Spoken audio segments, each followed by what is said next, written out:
Արցախի եւ 44 օրյայի ավելի շուտ պատերազմի թեման ակտիվանում է նորից, որովհետեւ ընտրություններ են սպասում, թե կա այլ պատճառ։ Ինձ թվում է, որ աստիճանաբար այդ թեմայի շուրջ անդիմության հիմնականում խորհրդարանական անդիմության տարբեր խմբերը փորձում են թեման դարձնել ակտուալ ներհայաստանյան քաղաքական դաշտում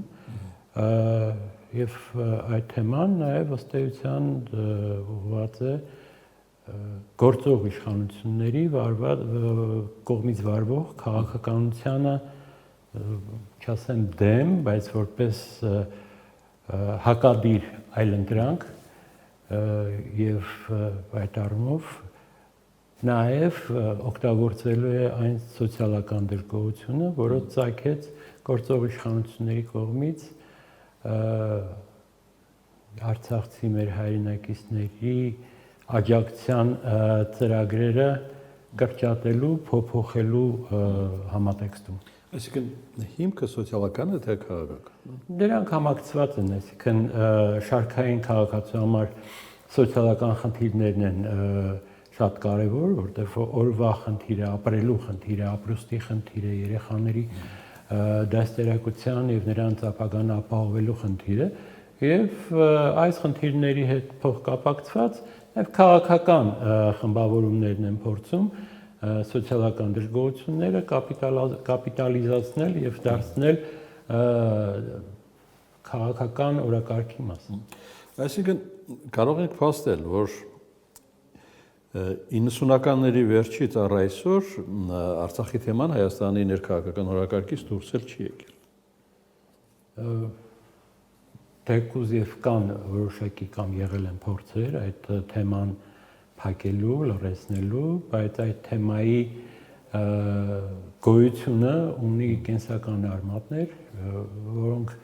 հնարավոր չէ հատել։ Չէ, ես ավելի ուղիղ եմ ուզում ասել, այդ թեման պետք է տակ պահել, որպեսզի Հայաստանում գալ իշխանության։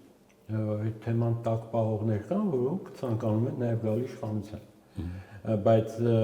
ես կարծում եմ, որ Հայաստանի խնդիրները ավելի ընդգրկուն են եւ Արցախյան թեման այդ ընդգրկուն խնդիրների ներդաշնակ մասը կարող է կազմել, բայց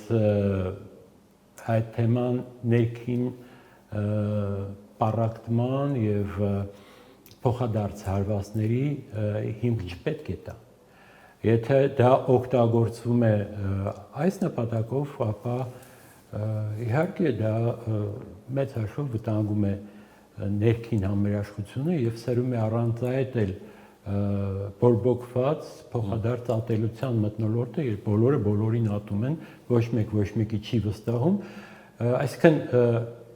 այս նպատակով թեման օգտագործելը պարզապես խորացնում է այս իրավիճակը, թեև կողմերից եւ որևէ մեկը չի ցանկանում չասեմ գնան փոխգործակցության, բայց որոշակի կոնսենսուս ձևավորեն ներհայաստանյան եւ արտաքին քաղաքական մեր օրակարգերի շուրջ եւ ոչ մեկ չի ասում, որ անդիմությունը պետք է համակերպվի այն խնդիրների հետ, որոնց համաձայն չէ իշխանությունների վարած քաղաքականության համատեքստում, իսկ իշխանությունն էլ պետք է ցանկացած ընդդիմադիր կմաճիկ ընդունի որպես իր կատարումը մի բան, բայց չկա երկխոսություն, չկա մասնագիտական աշխատանք, փորձագետները սպասարկում են ամեն մեկը իր ճամբարի մոտեցումները, իսկ դա նշանակում է, որ Հայաստանը որպես պետություն շարունակում է մնալ անզոր եւ արտաքին քաղաքական դաշտում հարվածներ ստանալու ենթակա մի գոյատևություն, որովհետեւ բոլորը օգտվում են ատելության գործիքից, ասում են, հեշտ օգտագործելի է դա, հեշտ բացատրելի է։ Դա այդպես է, ատելություն բորբոքելը հեշտ է, մանավանդ այն հոգեբանական մթնոլորտում, որը ձևավորվեց Հայաստանում հատկապես 44-օրյա պատերազմի արդյունքում տարածքային եւ մարդկային կորուստների հետևանքով եւ իրականում թե իշխանությունը, թե խորհրդարանական անդիմությունը շարունակում են երկիրը պառակտելու ուղղված քայլերը։ 44 օրյան սադրել են Հայաստանի իշխանությունները։ Կհամաձայնեիք այդպեսի ձևակերպ։ Հետաքրքիր դիտարկում է, հետաքրքիր է, Ինչու որ է ժամանակվա իշխանություններն են առաջին քարը դրել այս խնդրի կապակցությամբ։ Երբ դուք Արցախում եք, կային այդպեսի նարատիվներ։ Երբ ես Արցախում էի, երբ ես նախարար էի, ես առաջարկում էի այլընտրանք լուծումներ, որոնք չէին համապատասխանում հավանաբար գործող իշխանությունների ցանկություններին եւ արտաքին որոշ դերակատարների նպատակներին, դրանք իրագործվեցին, փոխարենը ներմուծվեցին մադրիդյան սկզբունքները եւ ես կարծում եմ, որ մադրիդյան սկզբունքներ ասվածը հենց այն բանակցային օրակարգներ, որը թույլ տվեց Ադրբեջանին խոսել Հայաստանի կողմից ադրբեջանական տարածքների օկուպացիայի մասին եւ այդ հանգամանքը նաեւ ճանաչվեց Հայաստանի իշխանությունների կողմից, որտեղ այդ սկզբունքները որպես բանակցային հիմք ընդունվեցին, ճանաչվեց այն առումով, որ փաստացի տարածքներ պետք է հանձնվեին Ադրբեջանին, դրա դիմաց ակնկալվում էր, որ Ադրբեջանը կճանաչի Արցախային կարգավիճակը, որը կընդունվի Արցախի քաղաքացիների կամ բնակիչների հանրաքվեի միջոցով։ Դա ըստ իս եւ այն ժամանակ էր